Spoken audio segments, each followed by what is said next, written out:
For those of you tuning in, we are doing the study group and we are on a course in miracles. That's the study group that we're doing. If you're tuning in, trying to get a reading or trying to ask a personal question, sorry, but that was earlier today. So now this is the study group time. So anybody who asks questions, please be sure that it's connected to the topic, because we want to stay topical, right? And of course, it can also be like spirituality based, but let it be topical, pertaining to what we're discussing, so that way we can kind of stay on target with that. So again, for those of you tuning in and wanting a personal reading, I won't be I won't be doing any personal readings, and any questions pertaining to personal readings are going to get skipped. So just FYI with that. Thank you, Biddy Buddy Bomb was like, welcome back. Hope you had a good walk. Oh my God, to tell you the drama that went down when I went to, so okay, here's the deal. So I got dressed, I got all changed up, and then I went walking, and as soon as I went walking, like I was like maybe 20 minutes into my walk, and then my partner called me and was like, hey, I think something's wrong with the refrigerator. And I was like, okay, what do you mean? He's like, well, the light's not on and it's not making any sound. So I don't know if it's not working or what's going on with that. I was like, oh, okay. So I said, well, I'll deal with it when I get back from my walk, right? So I was not planning on dealing with it because it's in the refrigerator. It's pretty cold here, actually. It's like in the 30s outside. So worst case scenario, if the power goes out if the fridge isn't working, to keep the food from spoiling, we can just put it in the garage, which people who were freezing in Houston for some reason didn't think to do that with their food in the fridge. They just left it in the fridge. I'm like, put the shit outside. If it's freezing, put it out, let it stay good. I was like, well, I'll just check it when I get back. But then I was like, nah, what if I need to call somebody or whatever? So I was like, let me go. So I came back. I didn't finish my walk. I did like maybe 30-minute walk, I guess you could say, if that. Came back, and we pulled out the fridge out, and I was playing around with it, check the power, make sure everything's okay. And I opened the fridge, and then I just adjust the knob to see if the cold or the temperature would affect it. As soon as I put it to cold, the fridge kicked right back on and was working fine. So it was working fine. It was just the lights. It's the light bulb in the fridge. So that's what went down. So I was dealing with that, and I was like, okay, well, it's too late to finish my walk because that's going to take another like 30, 45 minutes, and I don't have enough time. So I was like, let me just go take a shower. So that's what I did. I went to go take a shower.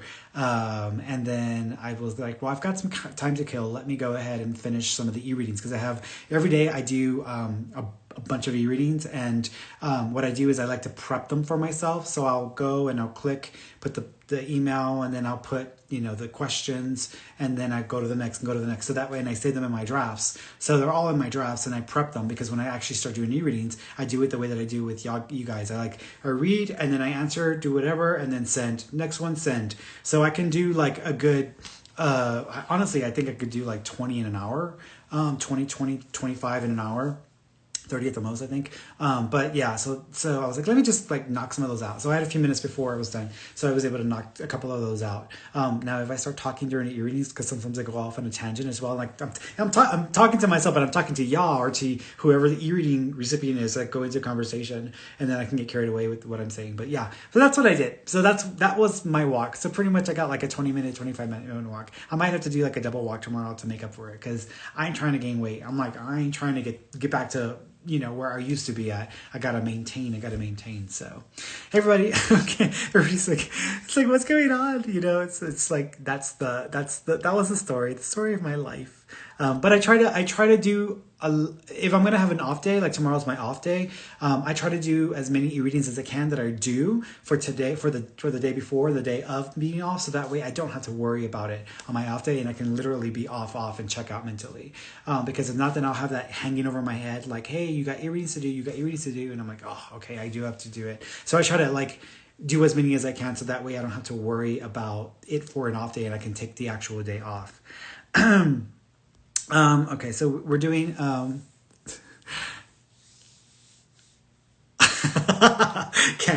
Candy's like, I had to run 3 miles after the gym this AM, because I gained like 3 pounds, but that's how it starts. Yeah, I know it only takes like a few pounds, and you're like, I'm not going to worry about it. But if you let it go, all of a sudden it comes back and bites you in the ass. Yeah, I know. I love food too. I don't even know what we're going to eat today.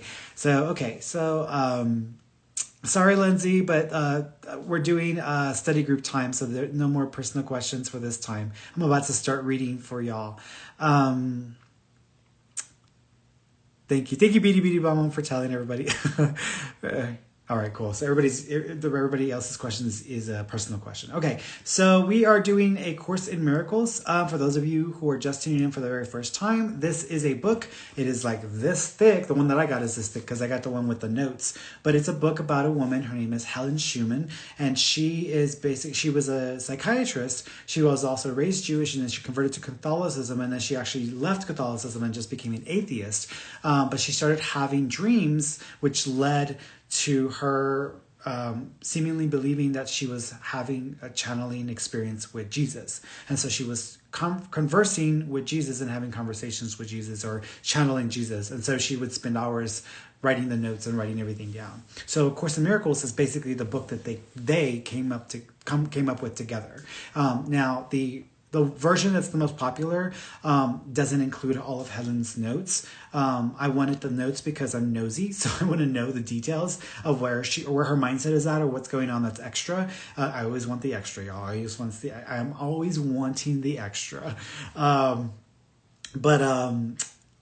was thinking of you guys. I always want the extra. But anyways, with her notes, so they're a part of this series as well. But the version that I got is the one that includes her notes, which is a lot larger. So that's why it's taken us so much. So we're on page 85, so out of 1,946. And we've been working on this since last fall, for those of y'all following in. But every single time we get together and do the study group, you learn something new or you gain something new. So it doesn't really matter if you do the whole book or not. Doesn't matter, as long as you are participating or are connecting with the material.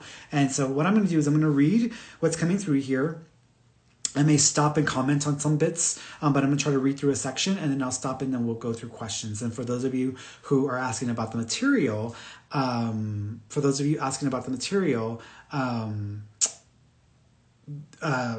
you can ask your questions during, and I'll go back and scroll through. But no personal readings, guys, so just FYI with that. All right, so going back to the page I was on. So we are on number 10. Healing was an ability which was lent to human beings after the separation. When they say the separation, what they mean is the moment that we as God became singular in form and became diluted by the idea that we were separate, which is physical reality, which is what we are in right now. That's the separation. The great separation is what they're talking about. Healing was... I'll put my glasses on. Sometimes my eyes hurt a little bit when I'm looking at the screen too long.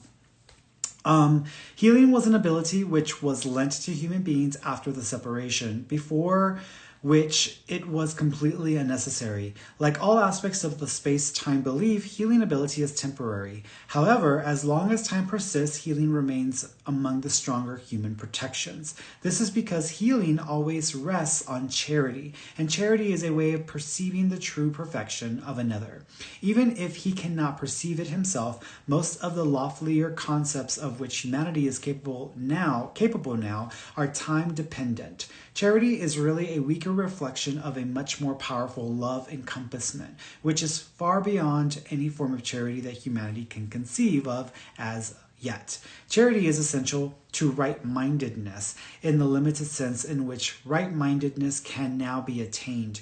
Charity is a way of looking at another as if he had already gone far beyond his actual accomplishment in time. Since his own thinking is faulty, he cannot see the atonement himself, or he would have no need for the charity at all. The charity which is accorded him is both an acknowledgement that he is weak and a recognition that he could be stronger.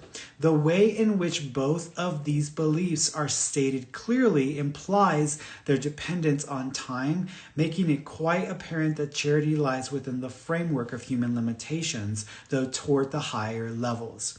We said before that only revelation transcends time. The miracle as an expression of true human charity can only shorten it at best. It must be understood, however. Excuse me, sorry guys. Like I felt it coming up. The allergies are kicking my butt this year.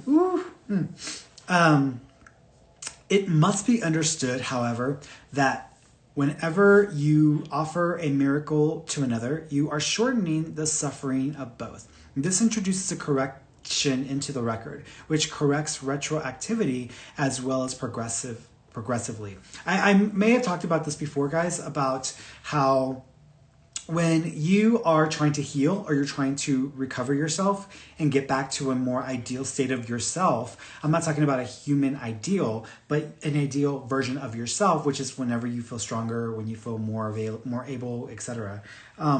What tends to happen is if we can take ourselves to a mental state or a state of being where we affirm ourselves, who we are, what we are doing here, and what we have to do here, and just remembering that we are God in human form, then it can open you up to the potential of reclaiming what is yours to begin with, which is the state of being healed or the state of ideal expression of source or form, in form. So you can revert back to a healthier state. And personally, I have this belief that if I operate and act as if I am invincible, or my body can take a bunch of hits and I'm still going to be doing just fine, then it strengthens the internal mechanisms of my body and it builds me up to be able to handle a lot more and to go through a lot more. Doesn't mean I want to go through a lot more. It just means that I'm shoring up my body. That's my belief. And so even if I don't eat healthy, even if I engage in something that isn't the healthiest to engage in, I can still keep myself stable enough. Granted, you can't just blatantly cast aside the genuine mechanisms of limitation that are set up in this environment, and the limitations being the physical body. Our bodies are capable of limitation because we're in a physical form. We're in a state of being that is based on limitation. The whole construct is focused on limitation in some way. That doesn't mean that you can't be ill or can't be hurt. It just reduces the opportunities that you may have to experience something like that as well. But it's so interesting because I myself, I'm very, very, very focused on just that. And even though I don't eat horribly, I do engage more so in just the free-for-all with foods and stuff like that, and I still chuck along and I'm still able to do a lot. My partner, who's very strong, he works out a lot, he eats extremely healthy, but it always seems like he ends up having more issues pop up than I do. And you could say that's genetics, but I believe that a lot of it does have to do with that mental state of being. So I feel like that has a lot to do with it as well.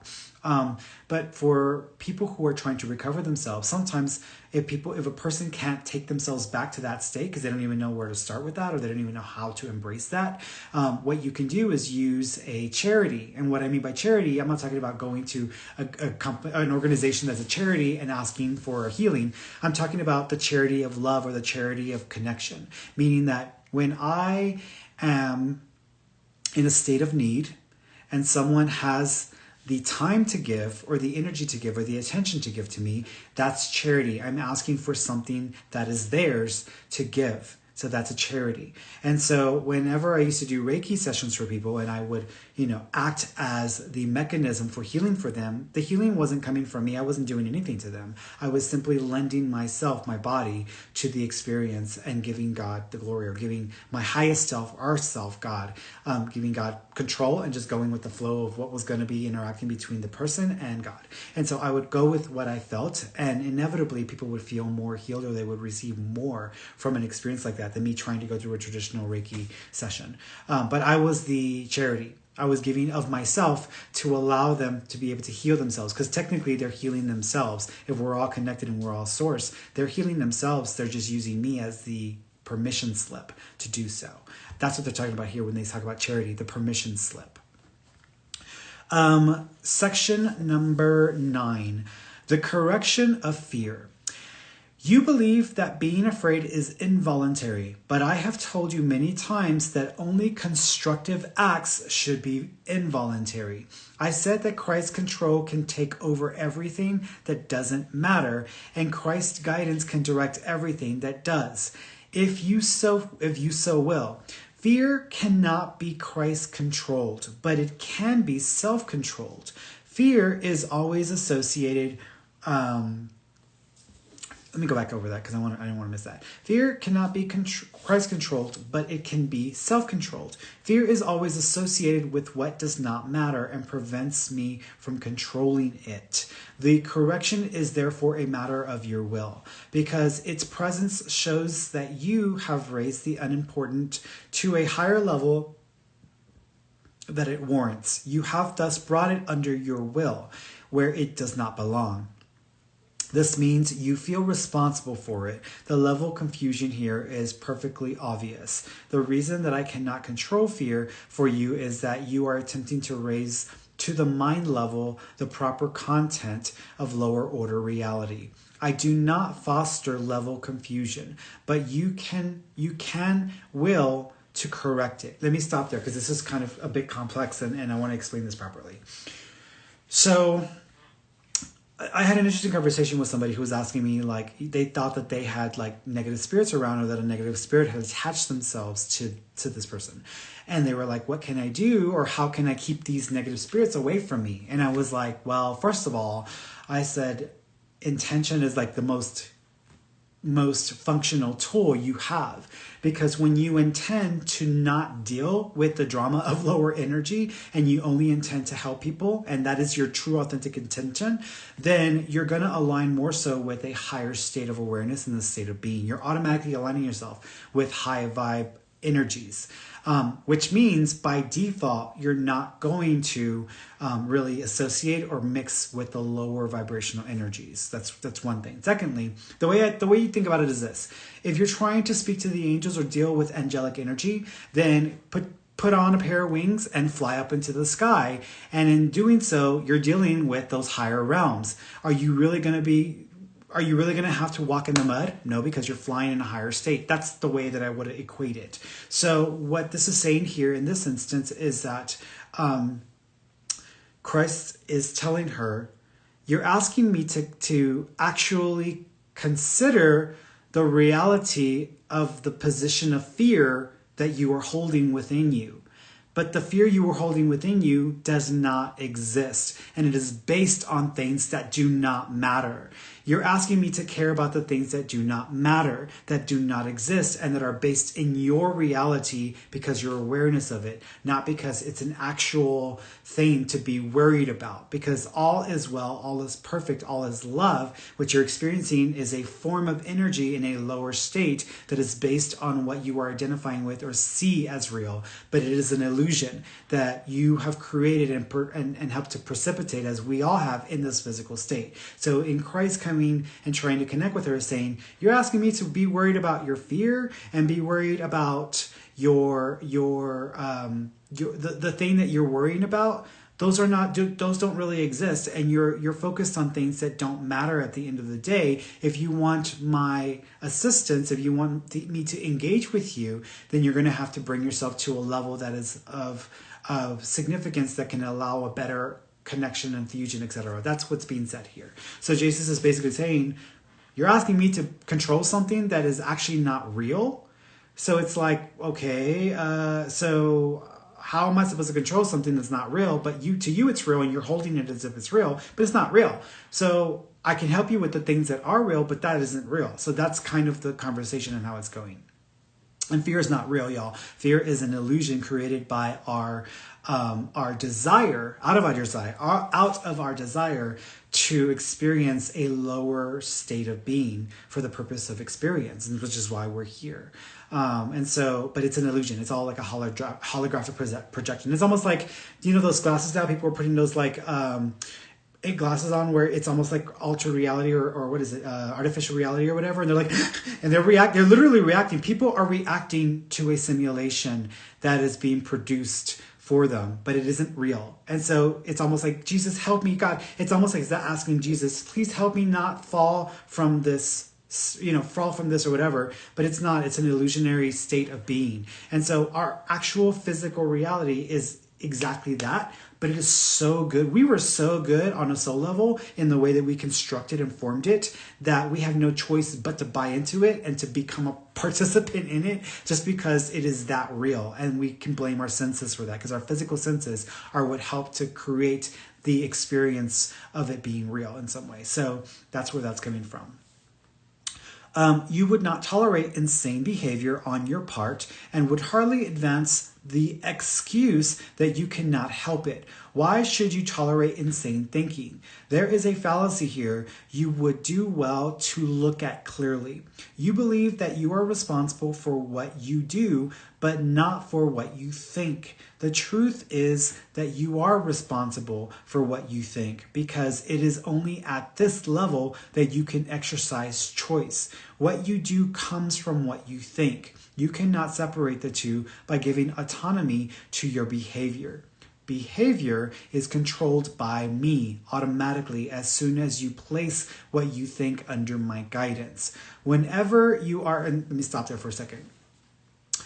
That's intuition. What they're saying here is that if you establish a higher sense of awareness or beingness, then what you believe is under my control, which is what is not directly in our control, falls into the category of Christ consciousness, or falls into a higher spectrum of cooperation and collaboration with Christ, or with the Christ, or with higher beings. An example of this, so you understand what the example of this is. My intent is to not suffer. My intent is to actually fill my life with joy and with happiness, and to just get the most out of my life, and to trust that life is going to guide me in the direction that is necessary for my highest good and for the highest good of others.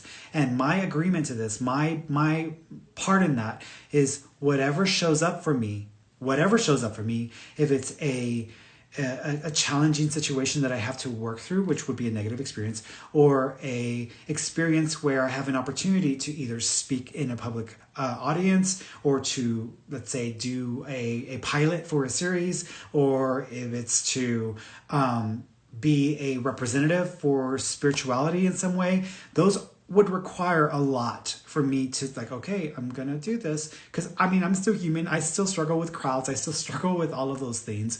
So those would be big things that I would be asked to be a part of. But the agreement is, and the agreement that I had with God or with the universe prior, is that whatever happens or whatever is presented to me, I'm going to rise to the occasion and I'm going to do it. If it's what's being asked of me. And so that's my part of the deal. And that's not the easiest thing, because you're basically saying, like, you take care of this for me, or you handle this part of my life, and I will trust that what is meant for me is meant for me and is happening. But I also promise that I'm going to step to the plate if something is summoned of me that is beyond my own ability to normally accept or go through with. So that was the deal. And that's been the case. So in 2019, when we'd moved here in 2019, I was starting to make changes in my life for no good reason at all, other than I felt guided, or I felt pulled, or I felt a tug intuitively that I needed to do this and I needed to do that, which was I bought a deep freezer because I wanted to have a stockpile of food in case something ever happened. I bought a solar kit in case something ever happened. We had power. I bought extra food. I bought extra water. I bought extra supplies. I was doing this prior to COVID. I had already been doing this. So when COVID hit and everything started freaking out and the stores were going low in stocks, etc., people just had to go without. I didn't, because it's as if nothing had changed for me, because I had plenty of food, plenty of stockpile, plenty of extra stuff in case we needed it, and I didn't have to worry about the shortages in the store. And granted, I offered, I got stuff from my family as well. I got stuff from my mom, from my partner's mom. I was buying stuff from my cousins. I was like, y'all need to, and I was buying them extra stuff because I was like trying to make sure everybody that I could directly affect had extra. And I was like, and my friends thought I was crazy. My family thought I was crazy. Like, you're just overreacting. This is going to blow over in a week or two. I was like, you don't understand, and so I was like buying extra stuff everywhere. And I was even offering stuff to our neighbors as well. So it's not like I was hoarding everything and everybody stuck out. I was like, enough for us. And then I have extra to give as well. Let me give. So that's what I did. But there's that Christ consciousness, there's that Christ beingness coming through that was participating with me and helping me to elevate others as well in the process. So there was a completely different mindset than, oh my God, why is this happening to me? God, please fix this. Jesus, please fix this. That's a completely different state. And so I was a participant and a collaborator with Christ, or with God, versus being victim requiring to be saved. Two very different states of mind. And so this is acknowledging that it is important that you have to have a bit of faith in a way that is actually constructive faith, not ignorant or blind faith, but constructive faith, but also giving over what you know is not of yours to control to God or to Source or to Jesus, whoever you want to just put in that pile, and then focusing on the things you do have control over. I had control over what I was buying. I had control over what system I picked for the solar panels. I had control over, offering stuff to people, whoever I offered it to. So I had control over those things, but there was a cooperative happening there, in that way. When you are afraid, it is a sure sign that you have allowed your mind to miscreate. That is, you have not allowed me to guide it.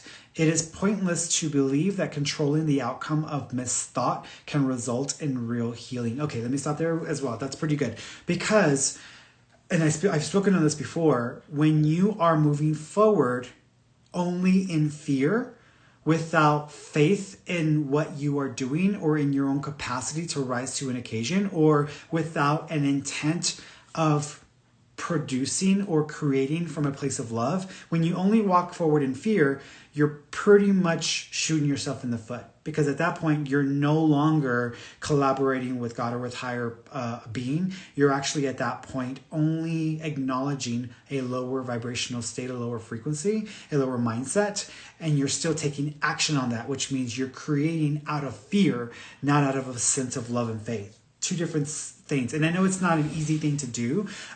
Here's an example of this.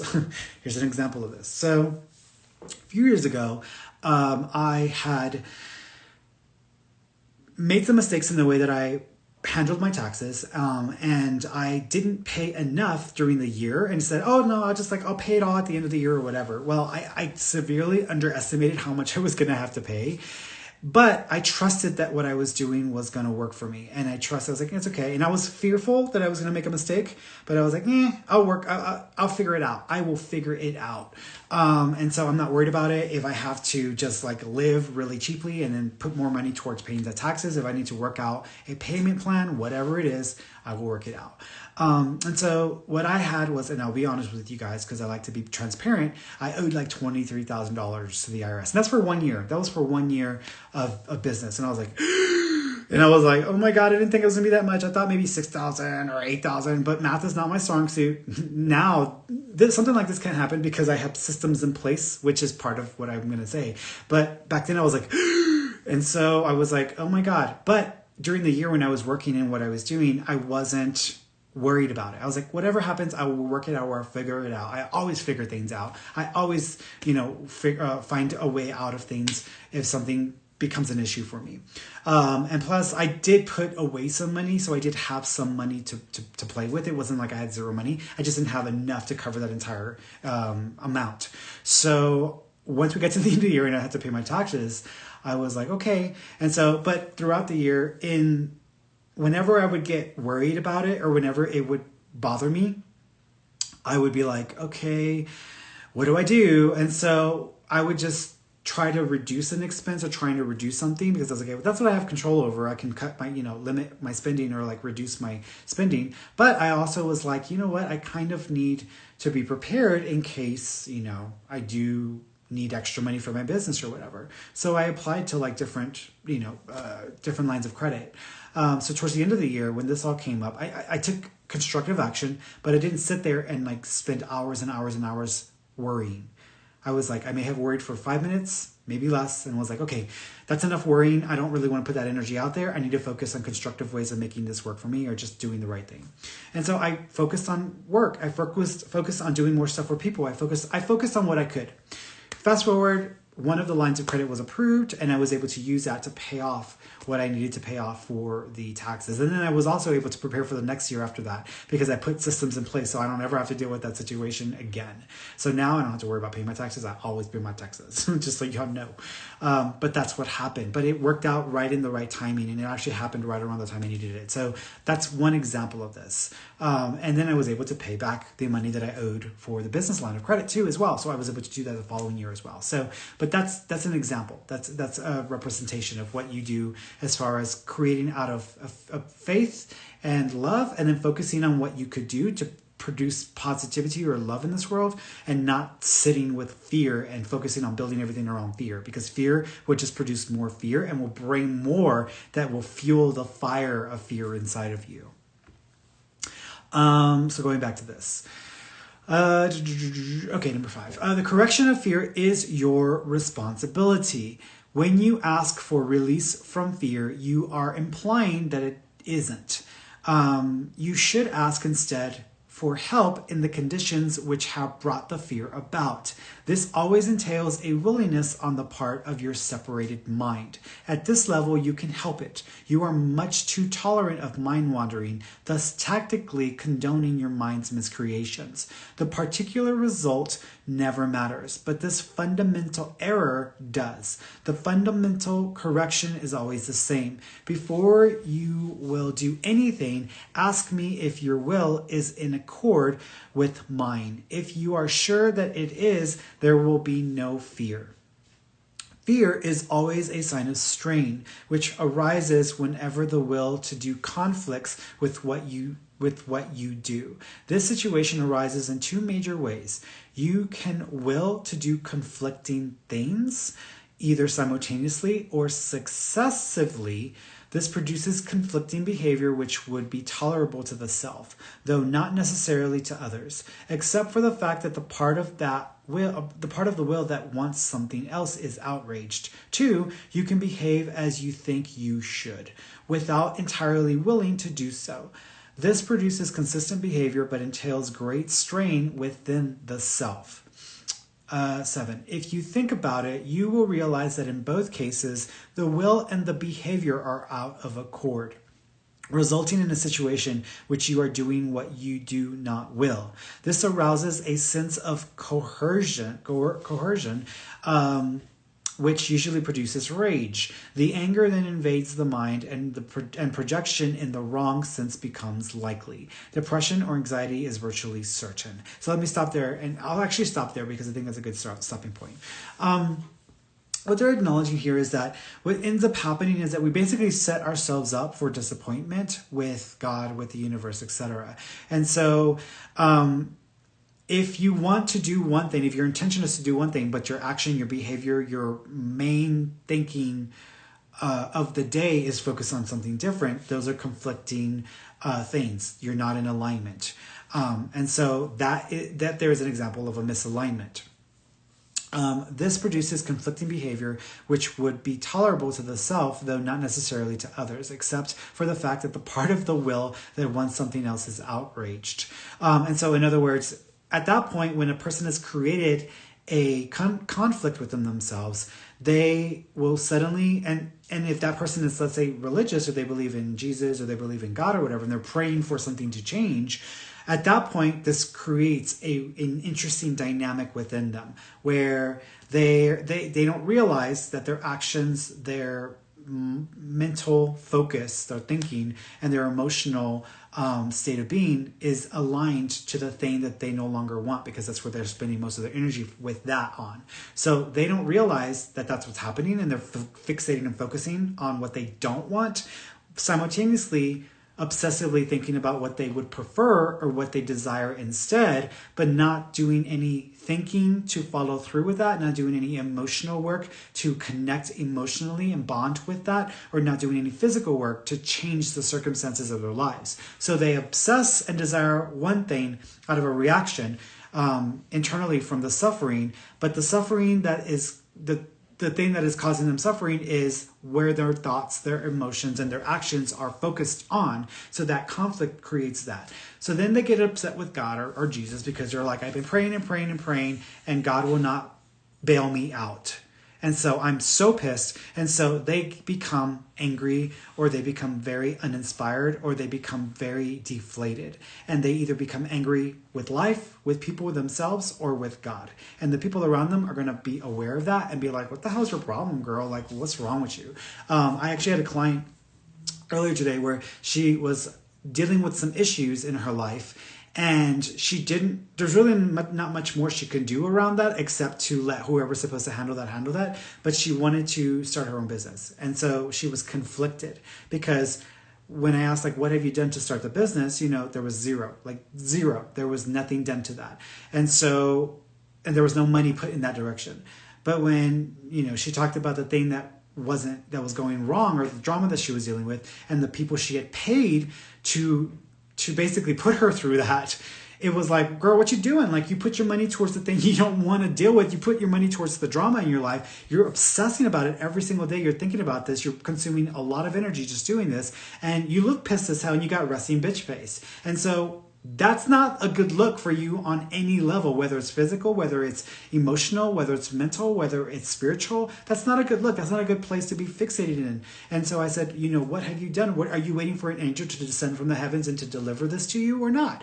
And so that's the mindset of people who don't realize what they're doing or what they're stuck in. And I call that a negative energy cycle. It's a self-produced cyclical pattern of thought, emotion, and being, a state of being that produces the same and changes nothing.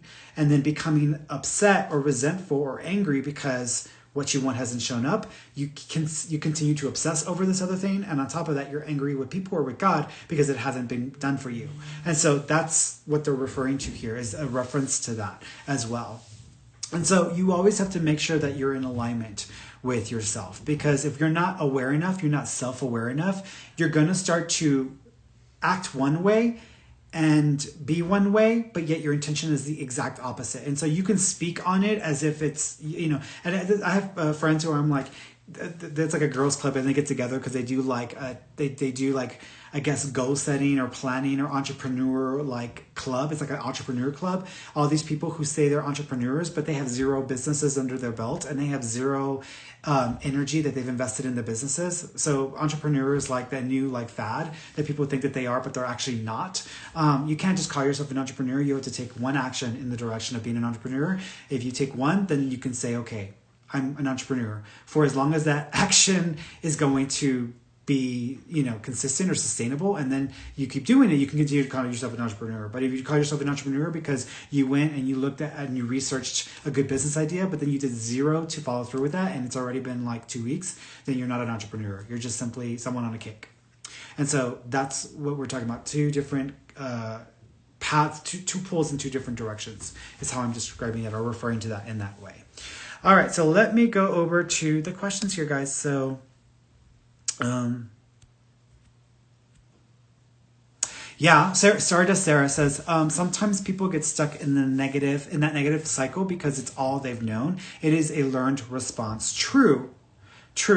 But I was incessantly teased. I was incessantly physically, emotionally, and sexually abused in various times in my lifetime, and I was bullied consistently. And on top of that, I spent a lot of time with a stepfather who was very physically abusive, and he was a very angry person. I was conditioned to be an angry person. And I actually, and people may not know this, I can become very angry. I know some people say, oh, Ferny, I already know that. But I mean, I can become so angry that I can become physical. Now, I've only ever become physical twice in my lifetime, and for both of those instances, I had to work really hard because it was a two-sided situation. So it wasn't just me being physical, but that's not who I want to be. I don't want to be a duplicate of my stepfather. I don't want to be a physically aggressive or abusive person. I don't want to be an angry person. I don't even want anger to have such control or effect on my life that's a natural reaction to everything. And some of us know these people who are constantly like triggered, and as soon as they're triggered, they feel that the only reaction that is acceptable is physical violence or physical pain, and that's not okay. And that's something that some people may feel is normal because they're surrounded by it, but it's not okay. And so what I am talking about is I'm talking about the self-aware person. Someone who is not self-aware is not going to think, maybe I shouldn't be this way, or maybe I shouldn't act this way, or maybe I shouldn't react this way. What can I do to change this? That's a self-aware person. A person who's not self-aware is just going to say, that wasn't a good thing for me to do, but that's okay. Like they had it coming or whatever. Immediately, they're going to disregard their role in it, and they're going to continue to perpetuate the status quo. And so a person who's self-aware, at that point, they have an opportunity to change because their internal mechanism has said, you're not aligned with your highest self. You're not doing something that is going to get you to your goal. You're actually working against yourself. And so you need to change and you need to rework who you are and who you think you are. That's a wake-up call. That's a red flag right there for them. Now, if they follow through with inspired action, which is doing some research, looking at YouTube videos of people who may have gone through the same experience, asking people who may have changed, that's the way to start to shift the trajectory. Some people who are conditioned and not self-aware, they will never change. That they're going to stay relatively the same. Those who are self-aware, they have an opportunity to change if they choose and will to do so. And after that, I was raised this way, or this is how I was brought up, is not an excuse. When you're self-aware, it's not an excuse. People who are not self-aware, I can understand that because the ignorance is the excuse. The lack of self-awareness is the excuse. The inability to be aware of one's own behavior and how it's contributing and affecting this world is an excuse. There's a level of complex thinking or mental capacity that is not happening at that point. But in my opinion, there's never an excuse to not want to improve through actions and thoughts and emotions that align to the intent. There's never an excuse. But from the perspective of the question, they cannot use conditioning as an excuse once they're self-aware. At that point, you know better. So when you know better, you do better. If you choose to not do better, then at that point, you are who you are choosing to be with the actions that you sustain and continue to perpetuate. So that's who you're choosing to be. And so you're not actually a different person in your mind than you would prefer to be. You're actually who you are being. And you need to accept that and just be that and stop lying to everybody that you're somebody else, because you're not.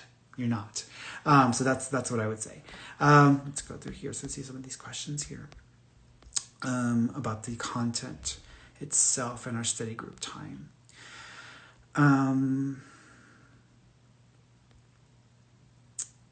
Yes, Sarah Stardust. Sarah. Oh, look, we got a troll in the room. Mr. Ifa is a troll. Y'all are gonna have to report him as a internet terrorist, because that's what he is, an internet terrorist. Report him as what is it called when they're being when they're bothering you. I don't even think it's spam is the other word. Anyways, report them and then block them, and then they'll hopefully it'll catch it. Personal questions. Michelle's like, do you have a whole day off? I do. I actually do. I give myself at least 2 dedicated whole days off a week. So I give myself at least 2 days minimum just to recoup my energy, because if I don't have enough time off, then I start to become very tired and exhausted, and I start to suck at what I do. So I can't let myself get too tired.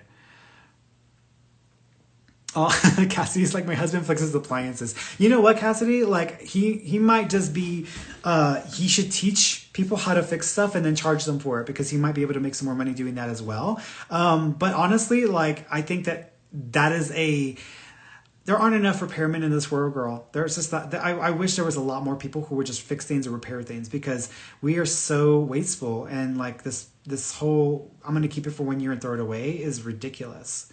Ridiculous.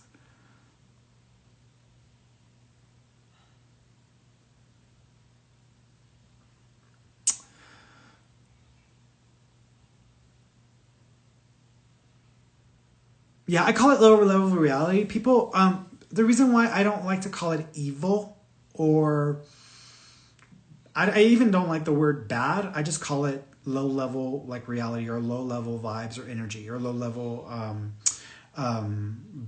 beings. I don't really like to call them like the devil or evil or Satan, just because we are all God. We are all creation of God, and we are all God in form in one way or another. And so all things exist, and nothing can exist separate from God. God is all things. And so the idea of something existing separate and apart from God is not possible, because if God were all things and all of creation, then that is part of a creation. That is part of creation. So everything is within the realm of God. So for me, I don't consider a God a separation from anything. I believe in the illusion of separation, which is what we're doing. We're in the illusion of separation. And illusion can generate a lot of craziness within people or within situations and circumstances. So many times some of this lower level energy, when people describe, I was attacked by a demon, or I, saw this or I saw that, it's either one of two things. They completely misunderstood and misinterpreted the experience because they were in fear. So they thought it was something out of fear, even though it wasn't. Or they are interacting and engaging with our lower conscious state of being, which is we all sustain a lower vibrational state. There's a lower version of us that exists in this plane along with us. And remember, this is just one plane of existence. This is one reality. There are lower levels of reality, and people can call that hell. They can call this, it's not a physical place. It's a state of energy. And so those all kind of sink to the lower levels as well. You just call it like the deep end of the ocean, and you're in the water and you're dealing with stuff, you're in the ocean and you can go and swim and be and enjoy the experience. When you're outside the ocean, you're in heaven. So you're in a lighter state. You're not so bogged down by the pressure of that reality. And the experience of that reality. And then when you go into the depths of the lowest level of the ocean, then the pressure is so intense and so immense that you become crushed within that state of being. So when you deal with energy on lower states, it's just simply accumulated, more intense energy form. That's how I would call it. But I wouldn't even call it like hell or whatever like that, because I feel like what we live in now is where we experience the exemplification of either heaven or of hell, depending on the person and depending on the combined forces of people in general.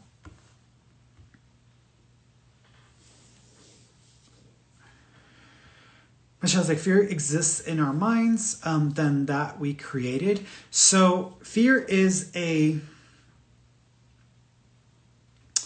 here's an example. So fear is, because again, fear is an illusion. It doesn't actually exist. It's a chosen energy that we engage with here for the purpose of an experience. So for example, if let's say I'm in heaven and I can see I'm seeing with my both eyes, I'm in heaven, and then I become human, and then becoming human limits me, forces me to have to deal with conditions and circumstances. So I cover one of my eyes. I can no longer see fully in the way that I could before, but I can still see. It's just limited. But I can't see as fully as I could before, and there is a change to my state of being. So then if I allow myself to descend into fear, which is the actual made up thing that we created from the highest level of love. So this doesn't actually, me not having sight in this eye is not actually the issue. It's the illusion of my hand that has created it. And I've agreed to it to give myself the experience of just having this one experience. And so it's an illusion. But once I remember who and what I am, which is what we tend to do sometimes in this lifetime, people do it through enlightenment. The masters, when they have enlightenment, they have a reawakening. They remember who they are. Like, oh crap, I forgot who I really am. And that this is all just a constructed reality. That's what happens there. So enlightenment removes being aware, self-aware, and raising yourself removes the actual limiting factor, which is an illusion. It doesn't actually exist because I can see just fine with the eye. Now, if you descend into lower states of being, which is what we were just talking about a few minutes ago, states of fear, at that point, you continue to add on more layers of limitation. At that point, it becomes very all-encompassing, and it's hard to kind of break out of that because you become so rooted in those lower vibrational states, those lower energy states.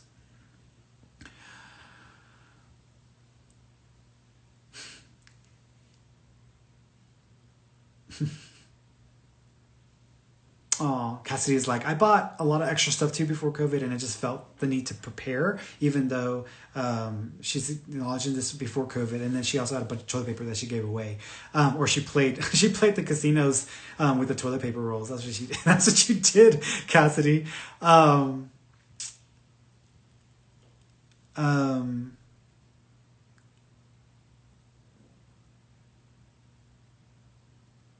So here's an interesting response there. Cassidy's like, yes, trust that the universe has your back and will take care of it. Faith has power to move mountains. We couldn't on our own. So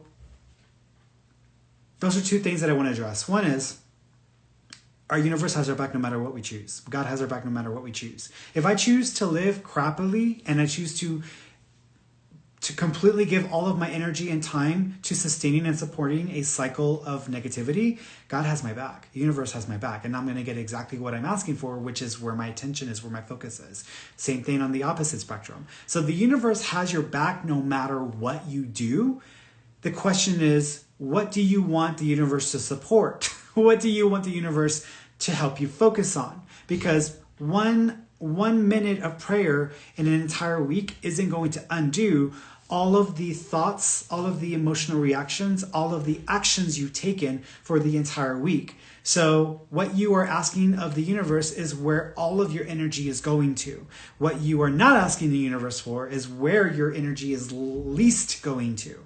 So that's the difference between what you're getting versus what you're asking for. If you're asking for something different than what is, you're obviously not putting enough energy or emphasis or focus on that.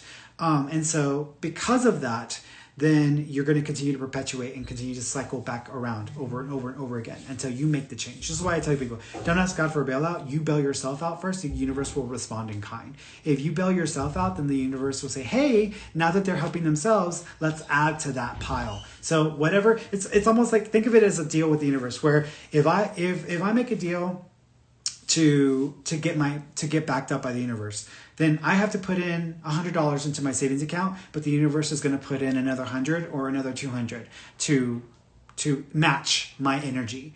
That's how the universe works. The universe just doesn't start putting money into your account unless there's an experience that is meant for you in that. If there's an experience meant for you because of the agreement and the structure of the life you created, because of what you decided to have an experience of before you were born, then something will show up that may go against your state of being because it's an experience you already programmed into the life program. But most of what you get is still aligned with where your energy is going to. And not only that, the stuff that may happen if you're awful with money, have the worst relationship with money ever, and then the universe says, I need to give you the experience, or you wanted the experience before birth, you wanted the experience of wealth because you were so poor in your last lifetime, or because you had an experience here and you asked for this, so it's programmed in, so now let me give you an experience of wealth. You might be the poorest person and then you end up winning the lottery, and then 2 years later you're back being poor again, and you're having to file for bankruptcy, which is the common situation with most people who win the lottery, because they did nothing to sustain that energy from a completely different spectrum. They did nothing to sustain the energy of prosperity in their life. They did nothing to sustain the energy of sustainability in their life. And so that's why that happens. And so even if you have a experience you're supposed to have based on the life contract, it's not going to end up sticking, or you're going to have a crappy version of that experience because of your state of being and what you're supporting or sustaining.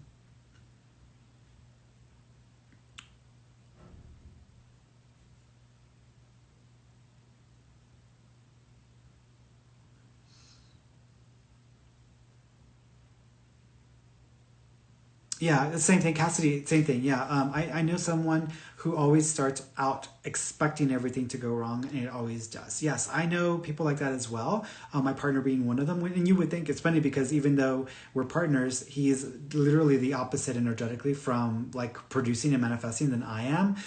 But he still manifests from a very different point of perspective. But usually whenever, like for example, if I buy something, it's probably going to work pretty well. Won't have any issues with it. If he buys something, it will probably break down in the first week. And it's like clockwork. Things just happen that way for him. And that's just because of the state of being that's sustained on a regular basis. And so when something goes wrong, I don't let it consume me or turn me into like an obsessive person over it. But he can become consumed by it because it's a control thing. It comes down to control. I think he wants to control life in a way where nothing is going to go wrong. And so if something goes wrong, it's like my attempt to control life is failed, and now I have to deal with something I wasn't trying to do, which was to not have something out of control. That's his perspective. For me, it's almost like, look, I'm gonna do my best. if it don't work out or something breaks, I'll fix it or I'll work it out somehow. And that's my way out of fear and worry is, well, if that happens, I'll work it out somehow. If it happens, I'll work it out somehow. I'll figure it out when that happens. But until then, I'm going to focus on what I need to focus on and what I prefer to focus on. That's how I deal with it. So whenever an issue comes up and I have to deal with it, it usually gets resolved much more easily than I expected. I don't like to deal with stuff, but if I have to, I just got to deal with it. And it ends up being resolved much more quickly and much more effectively. For him, it's almost like this perpetual thing. Here's an example of this. Like with their laptops, his laptop he had for several years broke last year. In early 2020, and I was worried about a shortage with technology. And I said, I feel like we might end up having a tech shortage with certain components or certain things that are not going to be in ample supply. And I want to get a computer. I wanted him to have a computer because he likes to play games and stuff like that. I say, I want you to have a computer before this becomes a norm, because I don't want to be like caught off guard and then you can't even buy a computer, because it doesn't have this component or they're not producing this or that. And so he had already attempted to buy a computer and that didn't work out for him because the computer itself, he like spent hours custom designing this computer and it didn't work out for him. Actually, he received a defective unit, interestingly enough. So then he sent it back, told them, they sent him a new one. And that one, it wasn't up to specs with what he designed. So he just gave up at that point and then he sent it back and got a refund. Then, so fast forward, I was like, a few months later, I was like, look, I need to get him a computer. I don't want him to be caught off guard. I want him to be able to play games. Not only that, but, if he doesn't have games to play and sometimes he gets really, really needy, I'm the one that has to create a conversation when I'm tired of talking to people all day. So I'm like, So I'm like, nope, I'm gonna get him a computer.